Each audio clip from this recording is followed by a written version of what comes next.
Assalamu alaikum. Welcome to today's session for Teachers Professional Development. Today we have two workshops. One is by Ragy teacher. She will be explaining to us how to give feedback to learners. This is very important because only with our feedback the students can improve their work. So she will be explaining that to us. And after that, I will be discussing how to identify gifted students. And following that, we will discuss how to fill some forms, survey forms for identifying gifted students.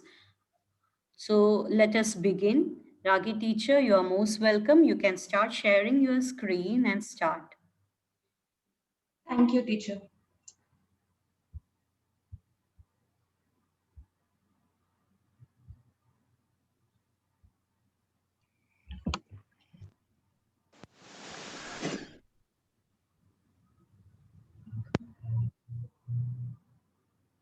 Respected principal, respected coordinators, and respected teachers, a very good morning to all of you. Today, I will be elaborating on the topic effective feedback for learners. So here I have a quote. In this classroom, mistakes are expected, respected, inspected, corrected. Can anybody relate this to today's topic? This quote? Yes, definitely students will make mistakes because they are learning and it's allowed, and we should understand, respect them because they can learn from the mistakes. Yes, teacher, exactly. We need to give them a secure environment for making mistakes. They shouldn't feel bad about making mistakes. Most often, we do not get responses from our students. So, what can be the possibilities? Many times, we do not get response from the students during class. Because they feel ashamed if they make mistake and the teachers criticize them or their fellow students criticize them. Yes, correctly. Yeah. One main reason is the fear of committing mistakes. So, feedback doesn't mean the ones which we write in the test papers. Giving feedback should commence right from the class. Once we assure the students that telling out the wrong answers is not something bad, that means we have just put them on the track of learning. We should make them understand that making mistakes in classroom is a part of learning. As a result, students will gain confidence to participate in the class. So good feedback means it's improving student learning. So feedback is a process in which learners make sense of information about their performance and use it to enhance their quality of their work and or learning strategies. So if feedback is given in an appropriate manner, it will improve student-teacher relationship. So student-teacher relationship will definitely improve the classroom environment and will definitely show a vast improvement in student learning. So the most important function of feedback is to motivate the students. So we should ensure them that the struggle you are in today is developing the strength you need for tomorrow. So can somebody guess like what are the characteristics of a good feedback?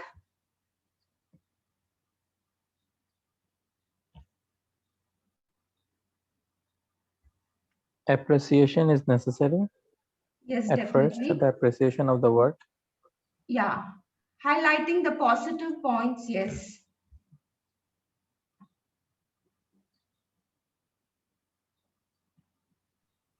Then pointing out the mistakes in the form of suggestion that this could have been done in this way, in the Yeah. better way. Yeah, the ways of improvement, yes. Thank you, sir. So in formative assessments, there are 4 elements for a good feedback. So discovering what students know while they are studying in the process of learning. During that process, we need to include 4 elements in our feedback. The first important thing is highlighting on what was good, information on what was good. Second one, things to be corrected, just 1 or 2, not more, because they're just learning. Few cues on what and how to improve. So it can be done verbally through words, or it can be shown like how it should be done and what should be done for their improvement. And we should highlight what should be done for future development. Now, these are the few characteristics of a good feedback according to G. Wiggins. They are goal reference, transparent, actionable, timely, user-friendly, ongoing, and consistent. We should always remember that feedback is not criticism. It is description, the ways for improvement. So the first one is goal reference. So effective feedback requires that a person has a goal, takes action to achieve the goal, and receives goal-related information about his or her action. So we should always give feedback to achieve their goal. Feedback leads students to achieve a goal. Every feedback requires a context. We should specify what the feedback is based on and to which task we are exactly referring to. Going to the next one, transparent. What do we mean by transparent? The feedback should be transparent.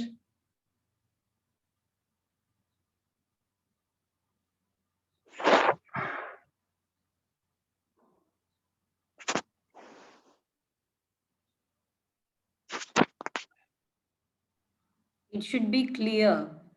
Yes, teacher. Yeah, it should be clear.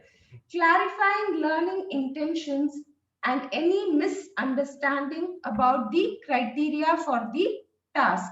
So the feedback should be very clear. They should understand what went wrong and how they should correct it. So the desired results should be clear. A transparent feedback will help the students from guessing what they did wrong or how they feel to meet what was expected of them. This gives the student a chance to take note of how they can improve the next time. Third characteristic is actionable. Our feedback should tell them what should be done next. So students should know what to do with the feedback. An ideal feedback should contain helpful facts. Suggestions should be given to students on how to improve their work in order to build an effective classroom culture. Feedback should be concrete, useful, and definitely more than "you did this wrong." "You did this wrong" is definitely not going to help them in giving out any output. So we should be very careful while giving the feedback. The most important characteristic of a good feedback that it should be timely.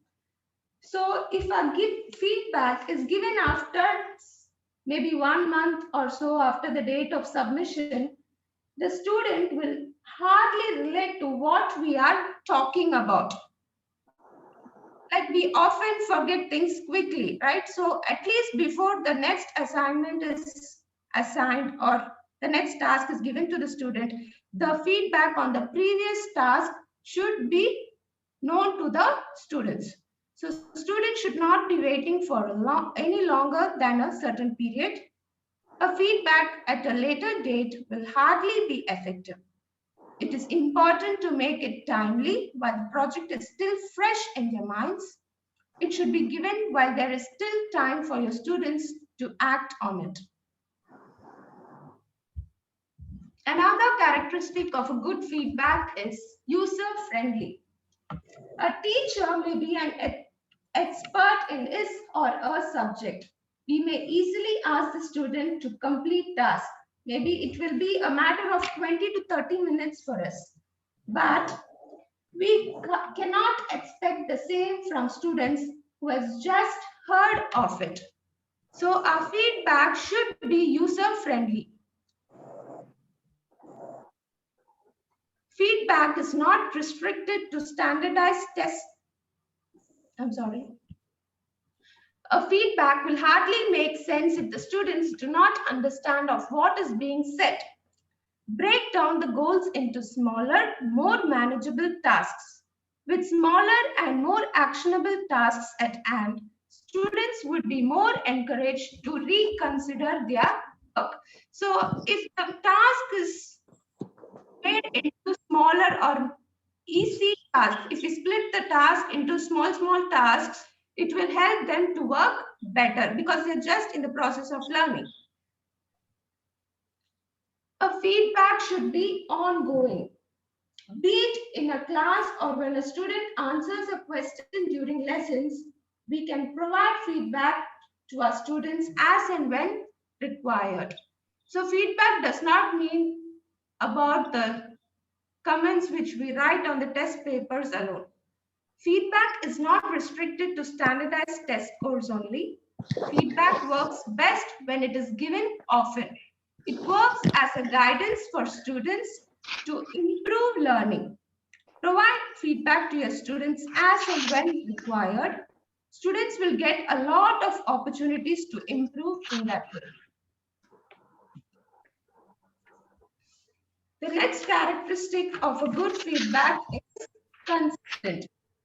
If we assign a task, we should be fair on the rubrics. It will not be fair from our side if we don't stick to the rubrics and keep changing them often. We should be consistent in that. Feedback should be stable, feedback should be accurate, feedback should be trustworthy, and it provides a benchmark for their current performance. Can somebody tell me the types of feedback?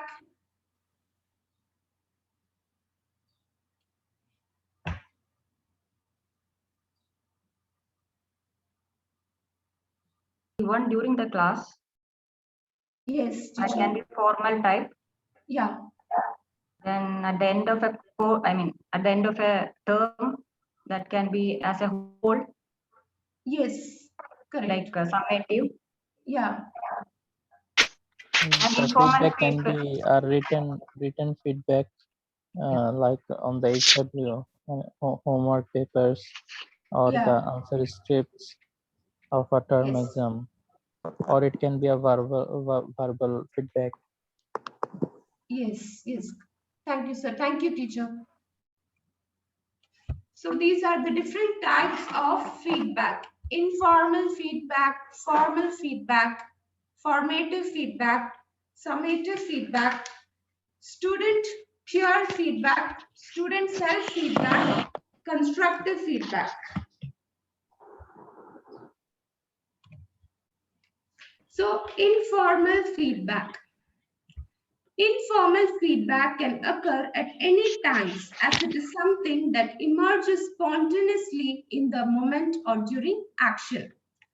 Informal feedback requires the building of rapport with students to effectively encourage, coach, or guide them in daily management and decision making for learning. When students ask a question to solve their doubts, the answer we give them is a type of informal feedback which happens during the class. Like when they don't understand something, like when we correct them, it is a type of informal feedback. Formal feedback is something which is well planned. Formal feedback is planned and systematically scheduled into the process. Usually associated with assessment tasks, formal feedback includes the likes of marking criteria, competencies, or achievement of standards. Formal feedback is recorded for both the student and organization as an evidence. Feedback given adhering to a framed set of rules is considered as a formal feedback. Formative feedback. Formative feedback is something which we give while the student is in the process of learning. The goal of formative assessment is to monitor student learning, to provide ongoing feedback that can be used by instructors to improve their teaching and by students to improve their learning. Therefore, formative feedback is best given early in the course and prior to summative assessments. Excuse me. Formative feedback helps students to improve and prevent them from making the same mistakes again. It will help them a lot while doing their summative assessments. In some cases, feedback is required before students can progress or feel capable of progressing to the next stage of the assessment. Summative feedback. This is the one which happens at the end. The goal of summative assessment is to evaluate student learning at the end of an instructional unit by comparing it against some standard or benchmark. Therefore, summative feedback consists of detailed comments that are related to specific aspects of their work. It should explain how the mark was derived from the criteria provided and additional constructive comments on how the work could be improved. Now, student peer feedback. Students feel more comfortable like when their friends give them suggestions of improvement. So it's no longer the need for teachers to be the only experts within a course. With basic instruction and ongoing support, students can learn to give quality feedback, which is highly valued by peers. Providing students with regular opportunities to give and receive peer feedback enriches their learning experiences and develops their professional skill set. Students will also feel better when they are given feedback by their peers, but we have to keep an eye that they're doing it the right way. Student self-feedback. This is the ultimate goal of feedback for learning. Teachers can explicitly identify, share, and clarify learning goals and success criteria, provide guided opportunities for self-feedback. Teachers can show students how to use feedback to determine next steps and set goals and allow time for self-feedback. For example, like asking the students to read the content written by them and check if the sentences are coherent to each other. Maybe after writing an essay or so, will definitely help them to improve their writing skills. Constructive feedback.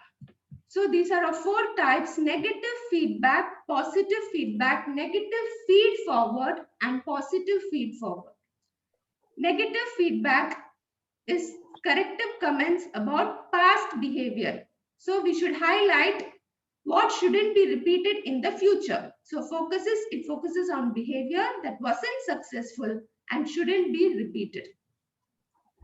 A positive feedback is something which affirms comments about past behavior. So highlighting the positive things so that the student will know next time when he does something, the teacher appreciated us in this concept. So we should always try to carry forward that in our future assignments also. Focuses on behavior that was successful and should be continued. Negative feed forward. So the difference between negative feedback and negative feed forward is like negative feedback, you are writing in your test paper that this shouldn't be repeated. Negative feed forward is something like when you're doing your lessons, you are instructing the students, you're telling the students that this should not be done while doing this task or so. So that is the difference between negative feedback and negative feed forward. So corrective comments about future performance. It focuses on behavior that should be avoided in the future. Positive feed forward. They are affirming comments about future behavior, focused on behavior that will improve performance in the future. So here I have two examples. Like the first one, an incorrect way of giving feedback is good job, Alex. The correct way is like, good job, Alex. You answered the most essential part of the question in great depth with lot of illustrative examples, and in overall, it was informative. So next time he answers a question, he will relate to the feedback given by his teacher and definitely include the dimensions appreciated by her. So good job, Alex, is not just a way of appreciation. It's not showing him that it should be carried forward to his future tasks also. So the correct way of feedback shows him what in detail, what was done the best by him. That is, he answered the most essential part of the question and he included a lot of examples. So that is the right way of giving feedback. Another set of examples, the incorrect one. Next time, Ria, you'll have to make your essay clearer to the reader. So she understood there is something wrong, but she does not know what is wrong in that. So the correct way is, I found it very difficult to grasp the main point. At the start, she's writing a paragraph. So at the start of the paragraph, it seemed that she was arguing against mining coal. But in paragraph 3, you focused on the need to provide health care to all the workers. Next time, Ria, you'll have to make your essay clearer to the reader. The incorrect one is a single line statement, which will not help Ria to understand and what exactly went wrong. From the detailed feedback, she will exactly understand that she was deviating from the topic she started with. So if you remember one of our ex-colleague, Mr. Mike, like he had given his papers for rechecking once to the staff room. Like each of his feedback will definitely help the students to improve a lot. His feedback was so constructive. Where exactly the student went wrong, how can she improve, what can be done for the improvement, everything was mentioned in detail. That was a very good example of feedback. Now I have a video here, which I enjoyed watching this. Hope you will also enjoy. Can I share this?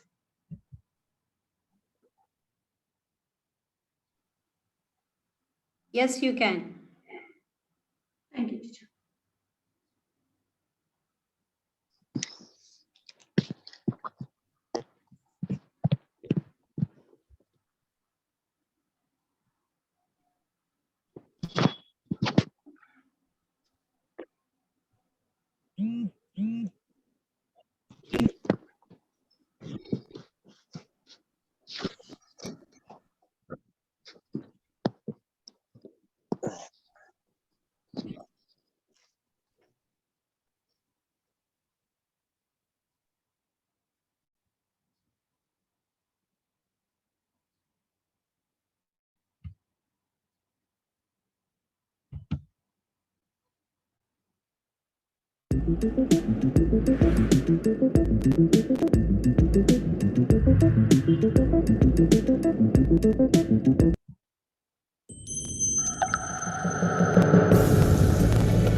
Can you hear? Yes, teacher. Yes, teacher. Yes. Yes, teacher.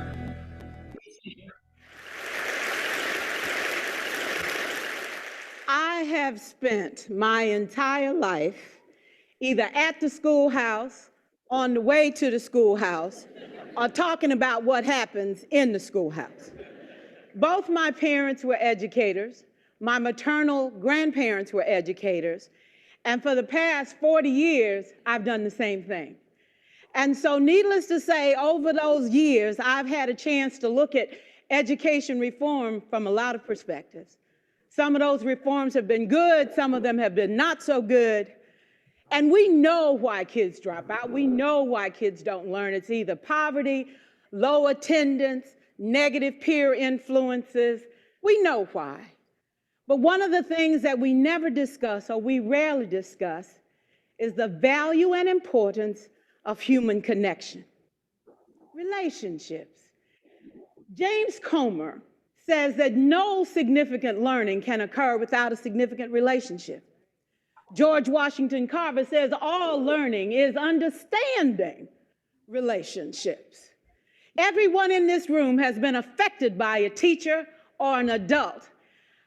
For years, I have watched people teach. I have looked at the best and I've looked at some of the worst. A colleague said to me one time, they don't pay me to like the kids. They pay me to teach a lesson. The kids should learn it. I should teach it. They should learn it. Case closed. Well, I said to her, you know, kids don't learn from people they don't like.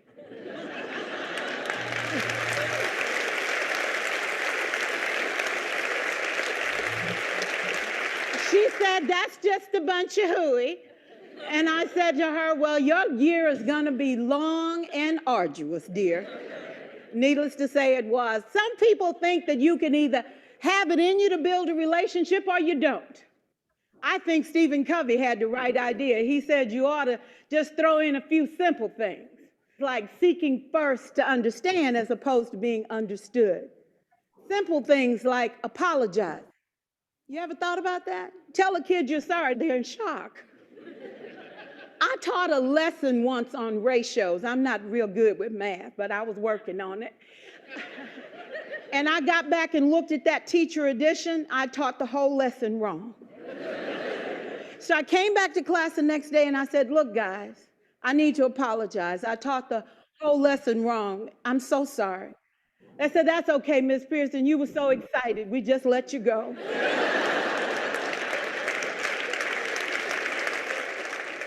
I have had classes that were so low, so academically deficient that I cried. I wondered, how am I going to take this group in 9 months from where they are to where they need to be? And it was difficult. It was awfully hard. How do I raise the self-esteem of a child and his academic achievement at the same time? One year I came up with a bright idea. I told all my students, you were chosen to be in my class because I am the best teacher and you are the best students. They put us all together so we could show everybody else how to do it. One of the students said, really? I said, really? We have to show the other classes how to do it. So when we walk down the hall, people will notice us. So you can't make noise. You just have to strut. And I gave him a saying to say, I am somebody. I was somebody when I came. I'll be a better somebody when I leave. I am powerful and I am strong. I deserve the education that I get here. I have things to do, people to impress, and places to go. And they said, yeah. You say it long enough, it starts to be a part of you. And so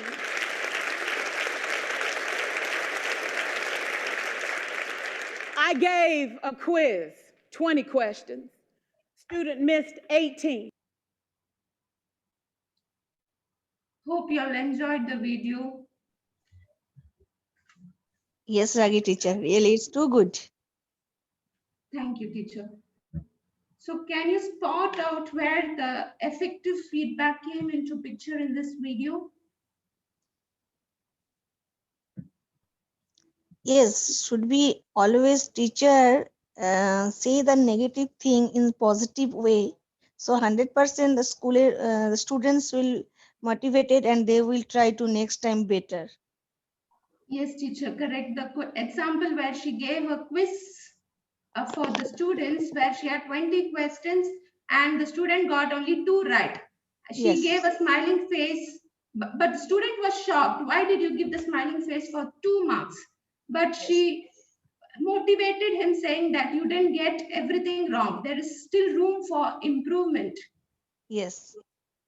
Negative So, things in positive way. yeah, correct, teacher.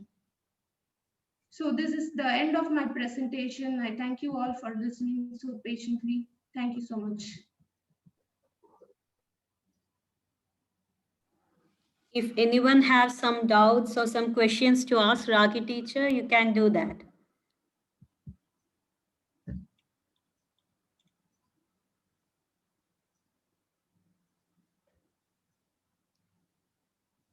No questions? Then Ragi teacher, that was a very clear and systematic way of explaining how we should give feedback. It's very important for us because we often as teachers, in order to finish off our marking very fast, we just give them excellent, good, etc. And you clearly showed that it's not enough. We have to be more clear and we have to give them feedback in a constructive way so that they can improve. Thank you very much, Raki teacher. Thank you, teacher. Thank you, teacher.